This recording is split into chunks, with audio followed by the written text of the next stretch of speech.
une des choses les plus intéressantes pour moi en tant que professeur de français pour les étrangers, c'est de voir les différences culturelles entre mon pays, la France, et les pays de mes élèves.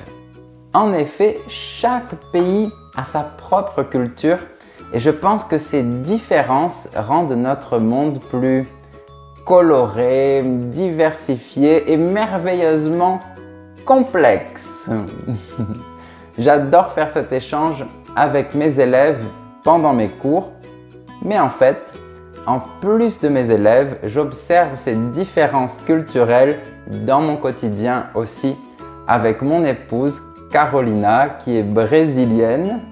Donc j'ai décidé de l'inviter à participer à cette vidéo pour qu'elle nous raconte un peu ses expériences culturelles depuis qu'elle est arrivée en France.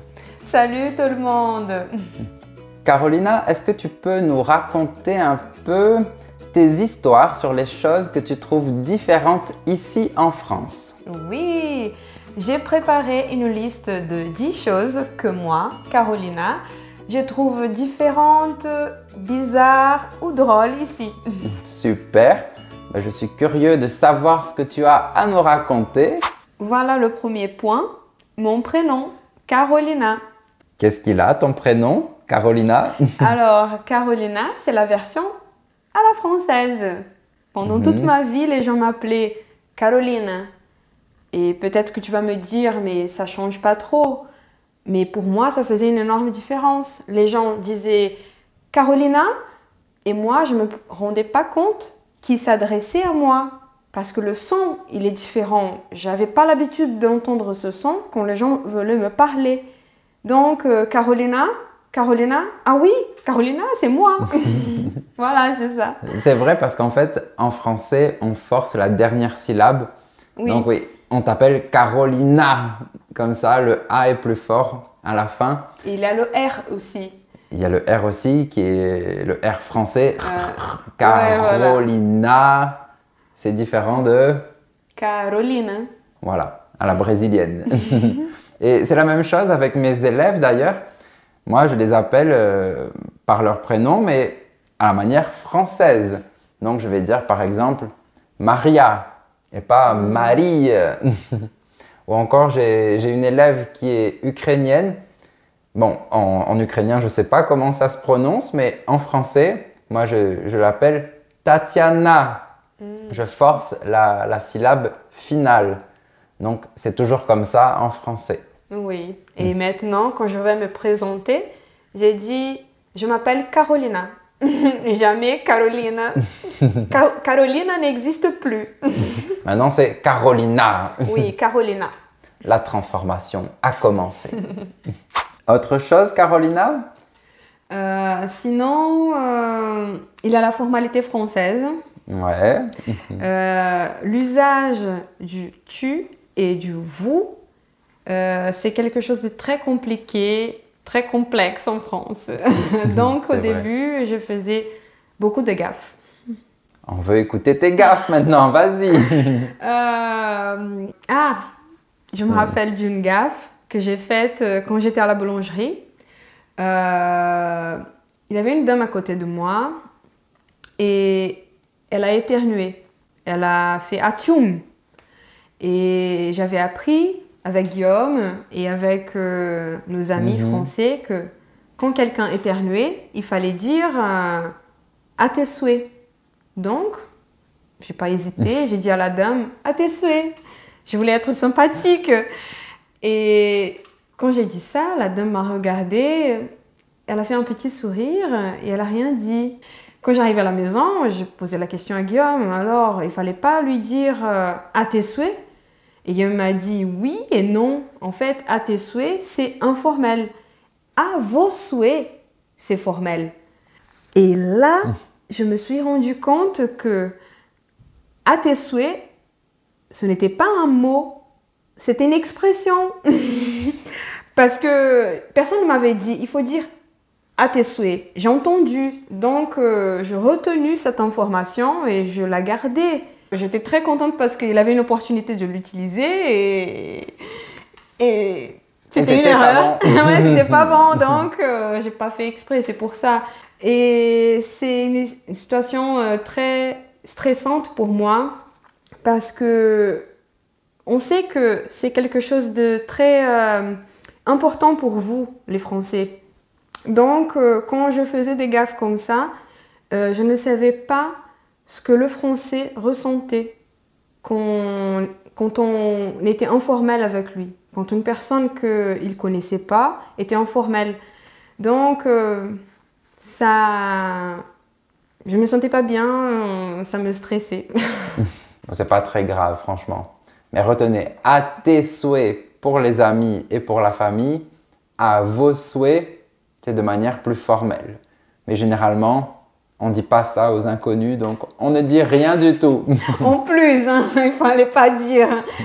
Non, je comprends. Mais justement, si vous ne voulez plus faire l'erreur entre vous et tu, la formalité, l'informalité, j'ai déjà fait une vidéo sur ça.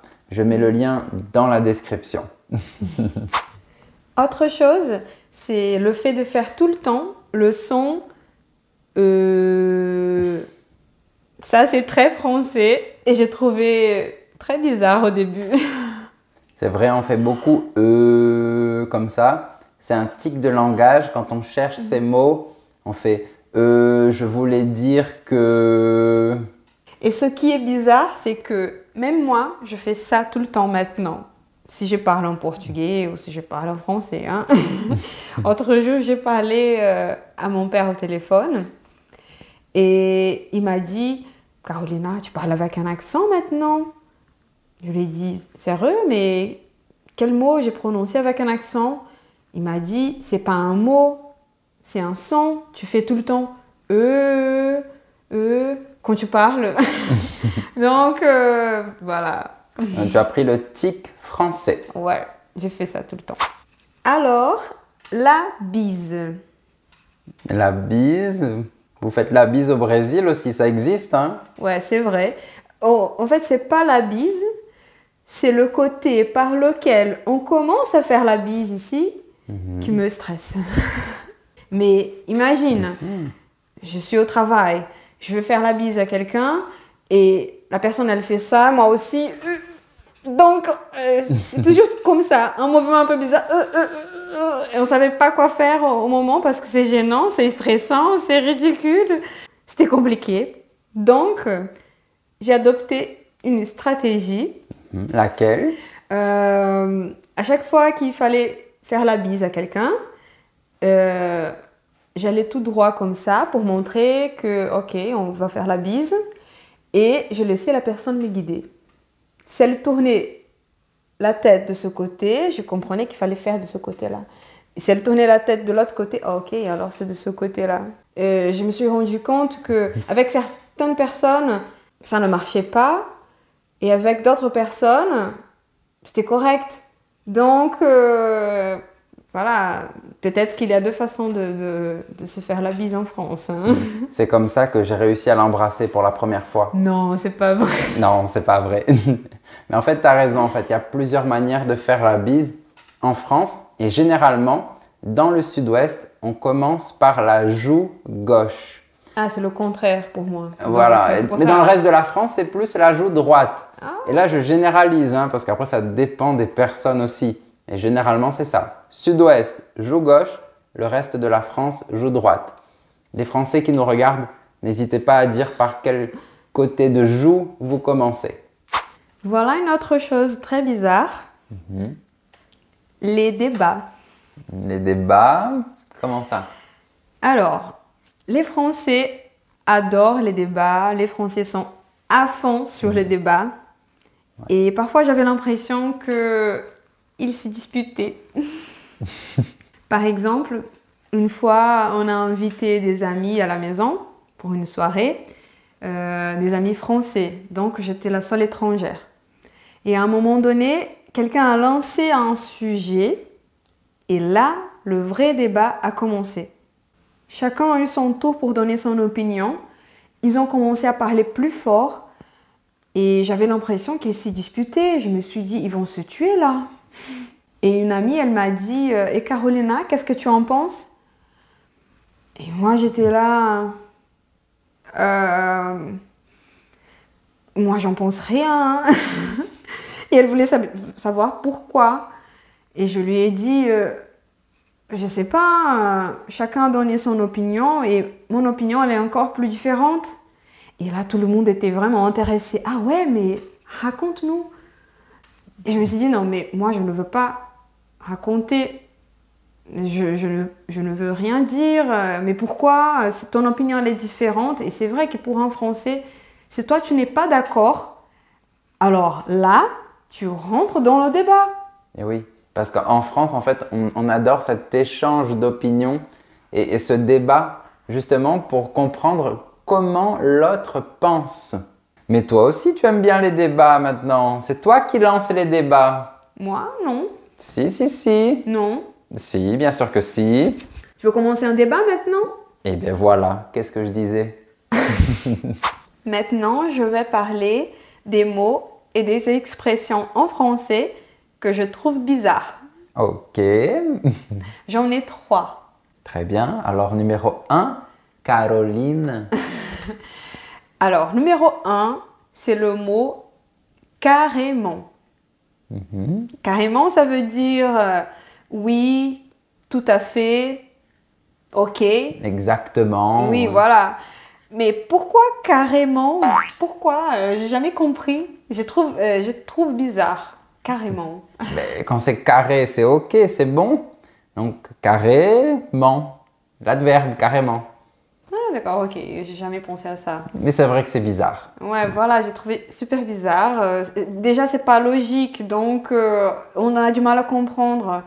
Mais bon, j'ai accepté. Maintenant, je trouve super marrant et je l'ai intégré dans ma liste de vocabulaire. J'ai dit carrément. Non, je dis pas carrément, j'ai dit ouais, carrément. À la française, ouais, carrément. J'ai bien fait. Carrément. Ah Et numéro 2. Numéro 2, c'est l'expression oh la vache. C'est hyper bizarre. Alors, les gens me disent oh la vache, j'ai l'impression qu'il y a une vache derrière moi, la vache. Pourquoi la vache, encore une fois? C'est étrange. Alors, explique un petit peu ce que ça signifie. Oh la vache! Alors, oh la vache, c'est pour dire waouh. Non? C'est ça, c'est waouh, c'est pour exprimer sa surprise. On dit oh la vache! C'est exactement ça. Et voilà, et quand les gens disent la vache, je pense toujours à une vache en train de faire me. La personne dit la vache, j'entends. Attends, refais ça? Quoi? Me. Ah, tu le fais bien, hein? Il n'y a pas d'accent, ma vache? Une vache française. Voilà, ça je n'utilise pas. Je trouve toujours bizarre. Ok. Et numéro 3, c'est quoi? Le numéro 3, c'est l'expression ma poulette. Ça vient du mot poule. Poule, c'est l'animal, hein? Poule.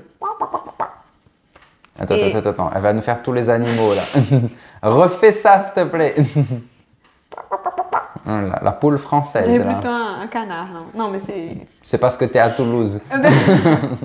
Alors, poule, c'est ça. Et poulette, c'est une petite poule, une jeune poule. Mais c'est une expression mignonne entre des amis, entre amis-filles. Oui, c'est ça. 2 amis filles, 2 amis femmes peuvent se dire « Alors ma poulette ?» ouais. Justement, la première fois que j'ai entendu cette expression, ma poulette, c'était au Brésil. On avait 2 amies françaises et à chaque fois qu'elles se voyaient, elles se disaient « Salut ma poulette, ça va ?» Et moi j'étais là « Ma poulette ?»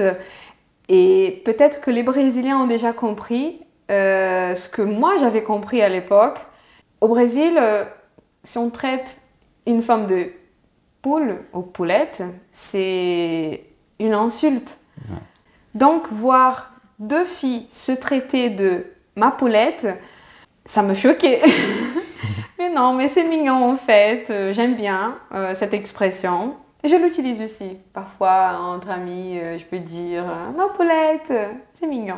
Alors, j'ai encore deux autres expressions bizarres en français, mais j'ai décidé de les mettre à part parce que ce sont des expressions avec le mot pas. Ok. Alors, la première. La première, c'est l'expression pas mal. On utilise le mot mal pour parler d'une chose qui n'est pas bien. Mais si on met le pas avant, pas mal, c'est le contraire. Pas mal, ça veut dire c'est bien. Voilà, c'est ça. Et ça dépend de l'intonation aussi, hein. Attention. C'est vrai. Parce qu'on peut dire, ouais, c'est pas mal. Et là, dans ce cas-là, c'est négatif. Tu vois? C'est vraiment négatif ou c'est... C'est pas satisfaisant. Ouais, c'est pas mal. Donc, avec l'intonation, on comprend que c'est plutôt négatif.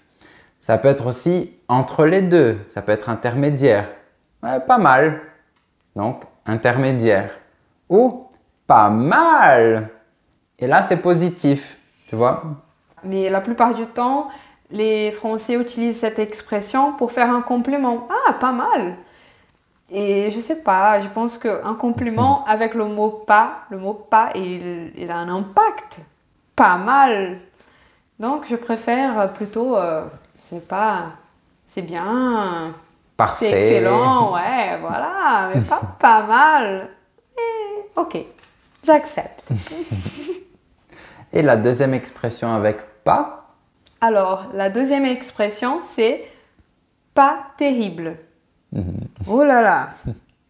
Tu vas me dire, alors c'est la même chose. Terrible, c'est pas bien.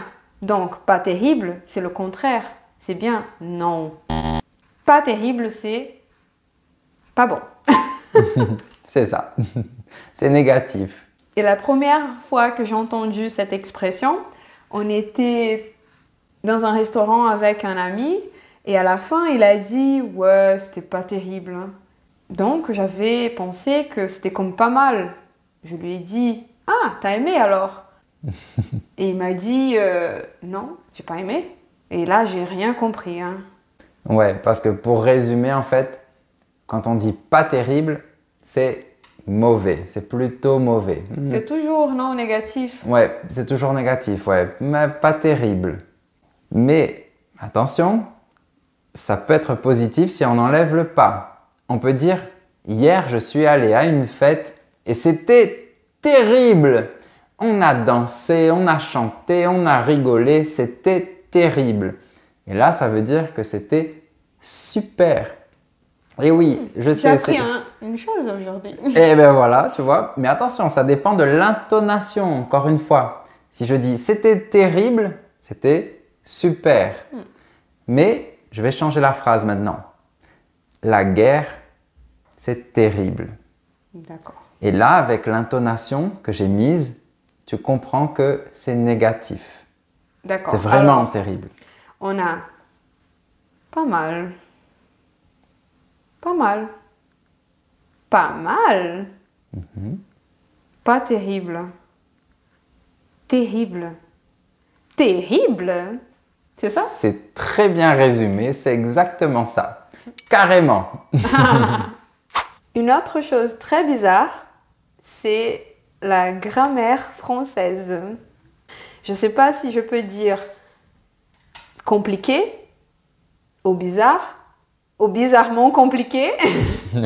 Ouais, c'est vrai qu'il y a beaucoup d'exceptions en français. La grammaire est un peu complexe, oui. Oui, et je vais donner une exception simple, mais bizarre quand même. On a le mot beau et le mot belle. Beau, c'est masculin, belle, c'est féminin. Un beau pantalon, une belle robe. Mais si on met le mot beau devant un mot qui commence par une voyelle ou un H muet, on utilise pas beau, il se transforme en belle, B-E-L. Par exemple, un bel homme, un bel appartement. Mais pourquoi? C'est pour former la beauté de la langue française. Oh là C'est là. comme ça. Oui. Et si un professeur dit un jour qu'il n'y a pas d'exception à une règle, eh ben, il ment. Il y a toujours une exception, hein, toujours. Désolé, c'est comme ça. Je pense que c'est le moment de parler un peu de la nourriture française, non? Hop, hop, hop, hop, hop. Attention là, hein, tu vas parler de la nourriture française. Fais attention à ce que tu vas dire, hein? Non, je ne veux pas dire de mal de la nourriture française, mais j'ai 2 remarques à faire. Lesquelles? On t'écoute. Numéro 1, il faut que je parle d'une chose par rapport au fromage français. Tu sais que j'adore les fromages. C'est les meilleurs du monde. J'ai toujours aimé les fromages. Ouais. Je suis très contente parce qu'ici en France, c'est le paradis des fromages. Ok. Mais comme ça pue! C'est normal, plus ça pue, plus c'est délicieux. Non, c'est pas normal quand j'ouvre le frigo et je sens l'odeur de fromage. C'est horrible, on dirait qu'il y a un cadavre dedans. Non, non, non. C'est justement ça en fait, c'est l'odeur qui donne envie de manger le fromage. Ça, c'est normal. Non, c'est pas normal l'odeur. Mais c'est bon quand même. Et je les mange quand même. Donc, voilà. Ouais, les meilleurs du monde, donc on est d'accord. Et l'autre chose, c'était par rapport à la nourriture aussi, c'est ça? Deuxième point, les escargots. Je pensais que c'était un cliché. Mais non, ça existe. Alors, c'est pas quelque chose de courant. On va pas manger des escargots tout le temps. Et c'est rare de trouver ça dans les restaurants. Peut-être les restaurants qui proposent des plats plus traditionnels. Ouais, c'est vrai. Mais qui a eu l'idée de manger des escargots? Oh là là! Mais c'est bon, les escargots. T'aimes ça, toi? Tu te rappelles de la première fois que je t'ai fait goûter les escargots? Bien sûr que je me rappelle de ça. Alors raconte-nous, comment ça s'est passé? C'était horrible. Parce que, voilà, il y avait un plat avec plein d'escargots. Et j'ai pris du temps à goûter le premier. Voilà, quand je regardais ça, je pensais à l'escargot dans mon jardin. Déjà, c'est quelque chose de pas joli. Quand il passe, il laisse des baves et tout. Oh, et manger ça, oh, mais je me suis dit, non, mais t'es en France, Carolina, il faut goûter, au moins goûter. Si tu n'aimes pas, tu ne manges plus. Mais c'était difficile. Je pense que j'ai pris 15 minutes. Il fallait l'enlever là avec la pique. Et je sais pas, je pense que je regardais plusieurs fois. J'ai failli manger plusieurs fois aussi. Et finalement, c'est vrai que n'a pas forcément de goût. Mais c'est pas mal. Ouais, pas mal. En fait, c'est plutôt la sauce qui donne le goût. Il faut pas penser à ça. Il faut se dire que c'est bon et il faut les manger. C'est tout. Et le dernier point que tu voudrais aborder, Carolina, c'est quoi?